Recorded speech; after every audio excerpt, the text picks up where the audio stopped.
Vampire और चेडिप part 1। मुझे आज भी याद नहीं कि कोई रात उतनी गहरी और काली रही होगी जितनी वो रात, जब एक आदमी पसीने से तरबतर हाथ में पिस्तौल लिए अपनी जान बचाने के लिए जंगल के बाहर आसमान के काले साए के नीचे घनघोर जंगल में भागे जा रहा था, क्योंकि एक खूंखार आदमखोर बाघ उसकी जान के पीछे पड़ा था।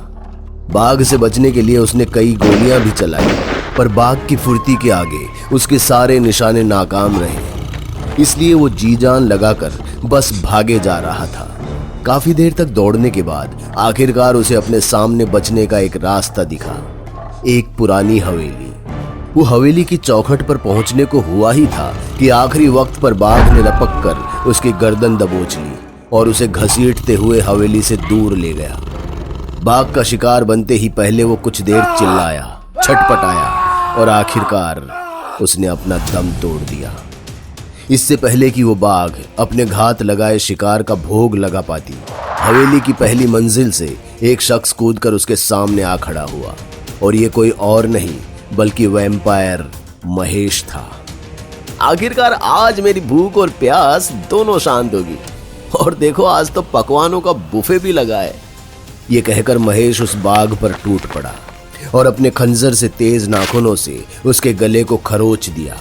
अक्सर महेश द्वारा खरोचे जाने के बाद कोई भी जानवर ज्यादा देर जिंदा नहीं रह पाता, मगर ये बाघ, या यूं कहूं कि बाघिन, कुछ अलग थी, क्योंकि खरोचे जाने के बाद इसने एक मायावी पिशाचनी का रूप धारण कर लिया था, जिसे लोग चेडिप के नाम से जानते थे। ब्लडी हेल, तुम भी एक मॉन्स्टर हो।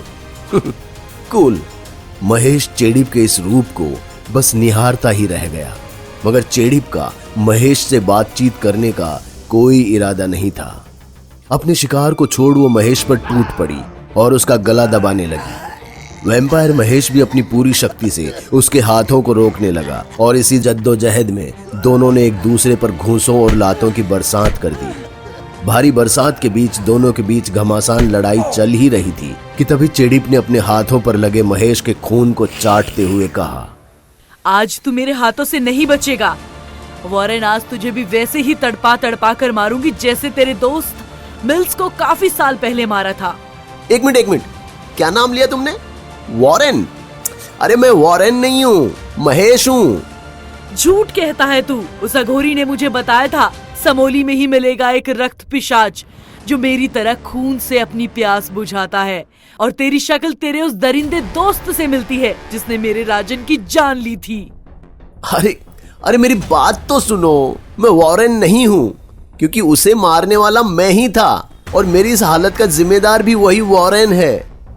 महेश की बात सुन चेडिप भी असमंजस में पड़ गई।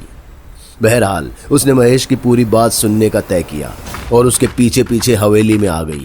महेश ने उसे हवेली में पड़ी मिल्स और वॉरेन की एक तस्वीर दिखाई, जो उनकी ट्रेनिंग के दिनों की तस्वीर थी, और अपनी पूरी कहानी बताई कि कैसे वो 2 साल पहले इस हवेली में ब्लॉगिंग करने आया था, और एक हादसे ने कैसे उससे उसकी इंसानियत और खुशियां छीन ली और उसे इस हवेली का गुलाम बना हमेशा हमेशा के लिए कैद कर दिया। महेश की दी गई जानकारी ने मानो चेडिप के गुस्से की आग में घी का काम कर दिया हो, और उसने अपना आपा खो हवेली के सामान को इधर से उधर फेंकना शुरू कर दिया। कुछ देर बाद इसी उठापटक के बाद जब चेडिप शांत हुई तो उसकी आंखें नम थी। उसे दुख था कि वो अपने हाथों से वॉरेन को मौत के घाट नहीं उतार पाई। महेश ने उसके कंधे पर हाथ रखते हुए कहा, मैं तुम्हारा दुख समझ सकता हूँ, पर तुम्हें भी समझना होगा कि पुराने जख्मों को जितना कुरेदोगी दर्द तुम्हें ही होगा। इसलिए जरूरी है कि दर्द को भुलाकर जिंदगी में आगे बढ़ो। छूना मत तुम मुझे, तुम क्या जानो लंबे समय बिना प्यार के वनवास में रहना क्या होता है। इससे पहले कि वो और कुछ कह पाती, महेश की पालतू बिल्ली, जो अब बड़ी हो चुकी थी, उसकी गोद में आ बैठी, और महेश ने उसे सहलाते हुए कहा, ये मेरी बिल्ली सोना है, तुम्हारे सिवा मेरा ये सच सिर्फ यही जानती है। उस दिन जब मैं वैम्पायर बना तो मैं इसे खाने ही वाला था, पर न जाने क्यों अंदर से एक आवाज सी आई और मैं रुक गया। तब से मैं और सोना बेस्ट फ्रेंड है ना सोना?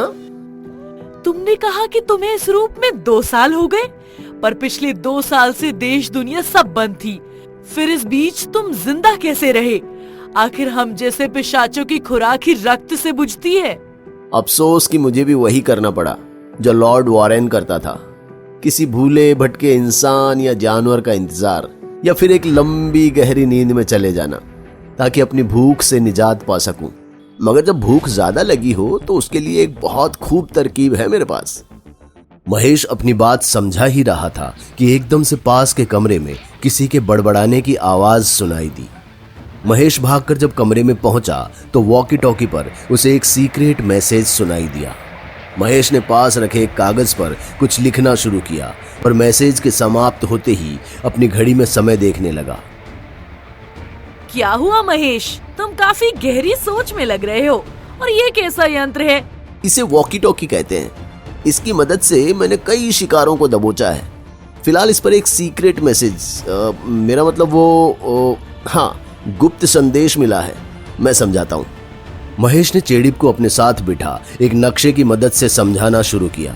दरअसल महेश के पास जो वॉकी टॉकी था उसकी फ्रीक्वेंसी अक्सर एक अनजान नेटवर्क से कनेक्ट हो जाती थी, जो कि इस गहरे जंगल के अंदर रहने वाले नक्सलवादी समूह की थी। महेश को कुछ महीने जरूर लगे, पर अब वो नक्सलियों की फ्रीक्वेंसी और उनके गुप्त संदेशों को बहुत अच्छी तरह समझ पाता था। महेश ने कागज पर लिखी जानकारी को समझाना प्रारंभ किया। वॉरेन हवेली से ठीक 6 किलोमीटर दूर एक पहाड़ी है, जिसकी गुफा में नक्सलियों का खुफिया अड्डा है, जहां अक्सर तस्करी से लाए गए हथियार बड़े काफिलों के साथ आते हैं। बड़े काफिले का मतलब महेश के लिए दावत, लेकिन इस दावत का समय सिर्फ सुबह तक ही सीमित था, क्योंकि सूर्य की किरणें वैम्पायर के लिए मौत का फरमान लाती है। पूर्णिमा की रात में उल्लू और अन्य जानवरों की आवाजों के बीच चेड़िप और महेश एक गुलमोहर के पेड़ पर चढ़ काफिले का इंतजार करने लगे। महेश, जो कि अपने हाथ पर एक केंचुए को रेंगता देख डर पड़ा और चेड़िप का हाथ पकड़कर चिल्ला उठा, मम्मी मम्मी, इसको मेरे हाथ से हटाओ प्लीज। एक नर पिशाच होकर इस जरा से केचुए से डर गए। चेड़िप, जिसने अपने अंदर की रेशमा को काफी समय बाद महसूस किया था, मुस्कुराते हुए महेश के हाथ से केंचुए को उठाकर फेंक देती है।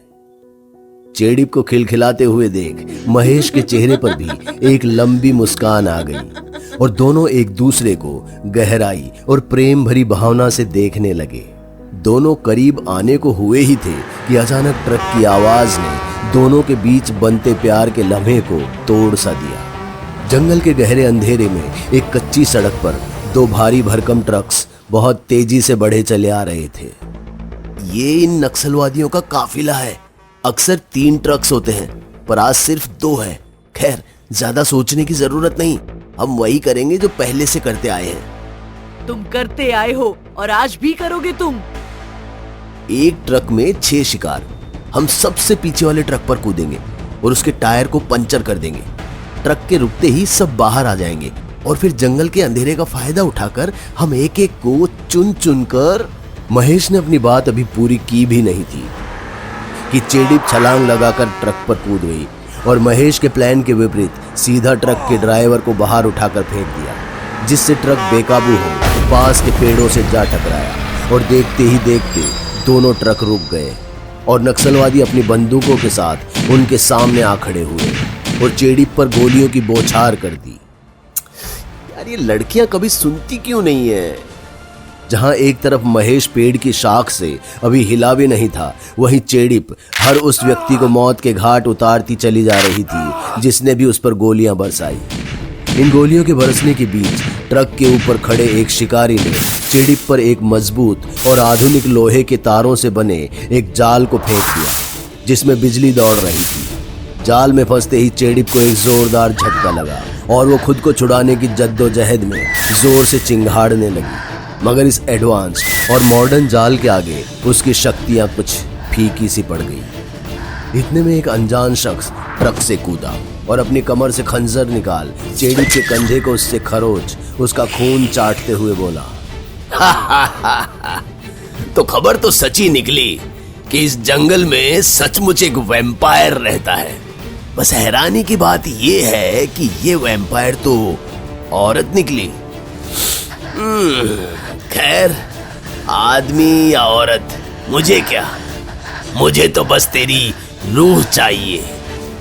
महेश, जो खुद एक वैम्पायर था, चेडिप की दुर्दशा देखकर दहल गया था कि आम से दिखने वाले व्यक्ति ने चेडिप जैसी शक्तिशाली पिशाचिनी को दबोच लिया।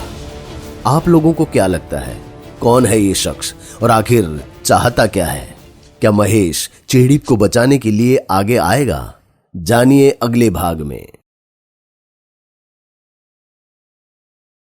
दोस्तों, अगर आपको हमारी कहानी अच्छी लगी हो तो लाइक, कमेंट और शेयर जरूर करें। साथ ही रेगुलर अपडेट के लिए चैनल को सब्सक्राइब करें। और अगर आपके पास भी कोई डर से भरी दमदार कहानी है तो भेजिए हमारे मेल एड्रेस पर अभी।